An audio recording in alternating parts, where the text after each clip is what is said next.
Guys ഇന്ന് cook ചെയ്തിട്ടിരിക്കുന്നതിൻ്റെ ഇടയിലാണ് പെട്ടെന്ന് എൻ്റെ മുഖത്ത് എണ്ണ തെറിച്ച് ചെറിയൊരു തരത്തിലൊരു ബേൺ പോലെ വന്നത്.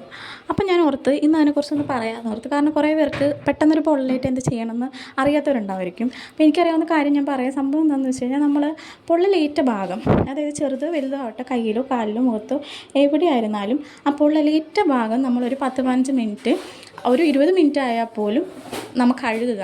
റണ്ണിങ് ടാപ്പ് വാട്ടറിൽ കഴുകുക, അതായത് സാധാ പൈപ്പ് വെള്ളത്തിൽ കഴുകുക.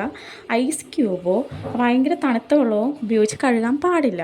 അത് ടോട്ടലി തെറ്റായിട്ടുള്ളൊരു കാര്യമാണ്. മെയിനായിട്ട് വേറൊരു പോയിൻ്റ് എന്താണെന്ന് വെച്ച് കഴിഞ്ഞാൽ, നമ്മളെല്ലാവരും പറയും ബട്ടർ യൂസ് ചെയ്യണം, പേസ്റ്റ് ഇടണം, ഉപ്പിടണം, അങ്ങനെയൊക്കെ പറയും കുറേ പേര്. അതൊന്നും ഉപയോഗിക്കാൻ പാടില്ല പൊള്ളലേറ്റ സ്ഥലത്ത്.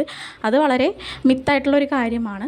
പിന്നൊരു കാര്യം എന്താണെന്ന് വെച്ച് കഴിഞ്ഞാൽ, നമ്മളവിടെ ഉണ്ടാവുന്ന ബ്ലിസ്റ്റർ, കൊമള, ആ കൊമള ഒരിക്കലും കുത്തി പൊട്ടിക്കുകയോ മറ്റോ ചെയ്യരുത്.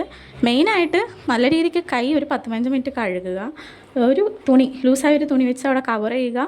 പറ്റുമെങ്കിൽ ചെറുതായി നനച്ച ഭാഗത്ത് തുണി ഇട്ടാലും കുഴപ്പമില്ല. പൊള്ളലേറ്റ സ്ഥലത്ത് ഒട്ടിപ്പിടിച്ചിരിക്കുന്ന തരത്തിൽ വസ്ത്രങ്ങളോ ഓർണമെൻറ്റ്സോ ഉണ്ടെങ്കിൽ റിമൂവ് ചെയ്യാതിരിക്കുക. ആ സ്ഥിതിക്ക് നമുക്ക് എടുക്കാൻ പറ്റുന്ന രീതിയിലാണ് ഓർണമെൻറ്റ്സ് ഉള്ളതെങ്കിൽ അവിടെ നിന്ന് എടുത്ത് വേഗം മാറ്റുന്നത് വളരെ നല്ലതാണ്. പിന്നെ സിൽവർ എക്സിൻ്റെ ഒരു ഓയിൽമെൻറ്റ് അപ്ലൈ ചെയ്യുന്നത് വളരെ നല്ലതാണ്. എന്തൊക്കെയായാലും പൊള്ളലിൻ്റെ ഡിഗ്രിയും അതിൻ്റെ ഡെപ്തും അനുസരിച്ച് നമ്മൾ വേഗം ഡോക്ടറെ കാണിക്കുന്നത് വളരെയധികം നല്ലൊരു കാര്യമാണ്. എന്തായാലും എല്ലാവരും ഹാപ്പി ആയിട്ടും ഹെൽത്തി ആയിട്ടിരിക്കൂ. ഓക്കെ, അപ്പോൾ ടാറ്റാ.